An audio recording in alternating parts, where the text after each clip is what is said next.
अगर आपको motivational videos या कहानियाँ देखना पसंद हैं तो हमारे नए चैनल सौरभ ऑफिशियल को आप सब्सक्राइब कर सकते हैं। चंगेज़ खां एक बहुत क्रूर और कुशल मंगोलियाई सम्राट था जिसने अपनी युद्ध कुशलता से सन 1206 से 1227 के बीच एशिया और यूरोप के एक बड़े हिस्से को जीत लिया था। चंगेज़ खां का नाम सुनकर अच्छे अच्छे सूरमाओं के पसीने छूट जाते थे। चंगेज़ खां और उसकी सेना जिस भी क्षेत्र से गुजरती थी अपने पीछे बर्बादी की कई कहानियां छोड़कर चली जाती थी। तो पेश है इस क्रूर शासक के जीवन, युद्ध कुशलता और अत्याचारों से जुड़ी 12 बातें। मैं हूं सौरभ, आप देख रहे हैं रिवीलिंग गाइस। चलिए शुरू करते हैं। चंगेज़ खां का जन्म और बचपन। चंगेज़ खां का जन्म 1162 के आसपास मंगोलिया के एक खानाबदोश कबीले में हुआ था। चंगेज़ खां का पिता यंगूसी बगातुर अपने ही कबीले का सरदार था। जब चंगेज़ खां मात्र 10 वर्ष का था तो उसके पिता का देहांत हो गया और अपनी पत्नी और 7 बच्चों को अनाथ छोड़कर चला गया। अनाथ होने के बाद भी चंगेज़ खां मेहनत करता चला गया और बढ़ता चला गया। कबीले का सरदार पुत्र होने की वजह से ही वो बचपन से ही युद्ध की बारीकियां सीखता रहा। बचपन में चंगेज़ खां बहुत गुस्सैल था। एक बार उसके छोटे भाई ने उसकी एक मछली चोरी कर खा ली थी। इस पर चंगेज़ खां को इतना गुस्सा आया कि उसने उसकी जान ले ली। चंगेज़ खां का धर्म, वो मुस्लिम नहीं था। चंगेज़ नाम के साथ खान लगा होने की वजह से अधिकतर लोग यह मान लेते हैं कि चंगेज़ खां एक मुस्लिम था, जबकि ऐसा नहीं है। चंगेज़ खां का असली नाम तेमुजिन था। चंगेज़ खां ने अपनी कुशलता से शुरू से ही अपने कबीले में अच्छा खासा प्रभाव बना लिया था। मंगोलों की सभा ने उसे अपना सरदार घोषित कर दिया और कगान की उपाधि दी, जो आगे चलकर खान में बदल गया। कगान का अर्थ होता है सम्राट या सरदार। चंगेज़ नाम उसे बाद में मिला जब कई कबीलों ने उसकी अधीनता स्वीकार कर ली और पृथ्वी का एक बड़ा क्षेत्र उसके कब्जे में आ गया। चंगेज़ शब्द का अर्थ होता है विश्व का समुद्र। तेमुजिन अब चंगेज़ खां बन चुका था, जिसका मतलब है विश्व सम्राट। ऐसे की थी अपने विजय अभियानों की शुरुआत। तेमुजिन जब कगान से खान बना तब उसकी उम्र 51 साल हो चुकी थी।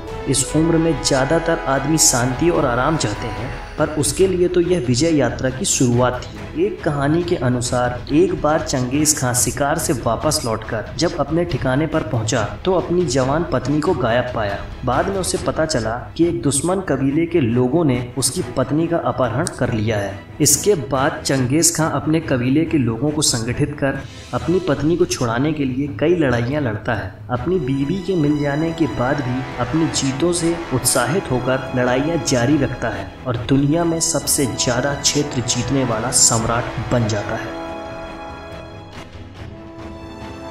जीता था 3 करोड़ 30 लाख वर्ग किलोमीटर का क्षेत्र।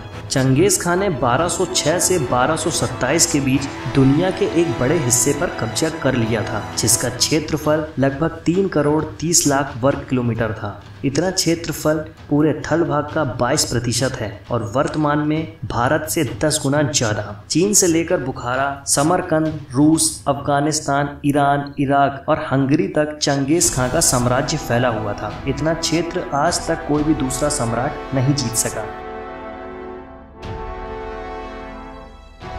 चंगेज़ खां की युद्ध कुशलता।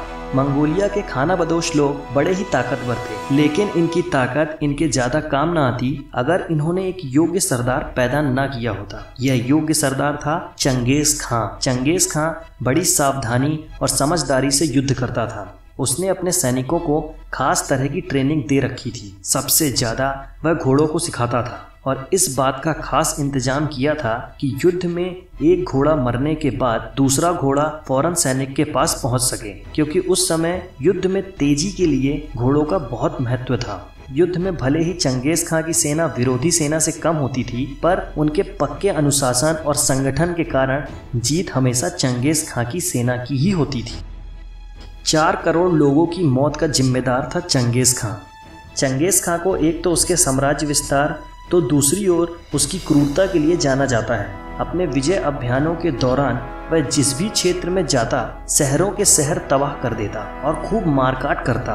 एक अनुमान के अनुसार उसने अपने समय की 11% आबादी का सफाया कर दिया, जो तकरीबन 4 करोड़ बनती है। उसकी बर्बरता का अंदाजा इसी बात से लगाया जा सकता है कि उसने सन 1219 में इराक पर हमला कर वहां की 75% आबादी का समूल खात्मा कर दिया था। उज्बेकिस्तान के बड़े शहर बुखारा और राजधानी समरकंद पूरी तरह जलाकर राख कर दी। बुखारा की 10 लाख की आबादी में सिर्फ 50,000 लोग ही जिंदा बचे थे। इतिहासकारों के अनुसार चंगेज खां के हमले के समय जितनी आबादी पूरे ईरान की थी, उतनी आबादी वापस होने में 750 साल का लंबा समय लगा। चंगेज खां ने जब चीन की दीवार को भेद कर उसकी राजधानी बीजिंग पर कब्जा किया तो उसके बाद चीन की जनसंख्या में बड़ी गिरावट दर्ज की गई। इन बातों से अंदाजा लगाया जा सकता है कि चंगेज खां कितना क्रूर और निर्दयी था।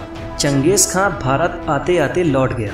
चंगेज खां ने ईरान में जिस राजा खारजम पर हमला किया था, उसका लड़का जलालुद्दीन भागकर सिंध नदी तक चला आया और दिल्ली के दरबार में आश्रय लेने के लिए चला गया। उधर दिल्ली के सुल्तान इल्तुतमिश ने चंगेज खां के डर से जलालुद्दीन को आश्रय देने से मना कर दिया। पहले चंगेज खां की योजना थी कि वह भारत को रोमते हुए भारत के बीचों बीच से गुजरे और असम के रास्ते से मंगोलिया लौट जाए, पर दिल्ली के सुल्तान इल्तुतमिश के हार मानने के बाद और बीमारी के कारण वह वापस लौट गया। इस तरह उत्तर भारत एक संभावित और भयानक बर्बादी से बच गया।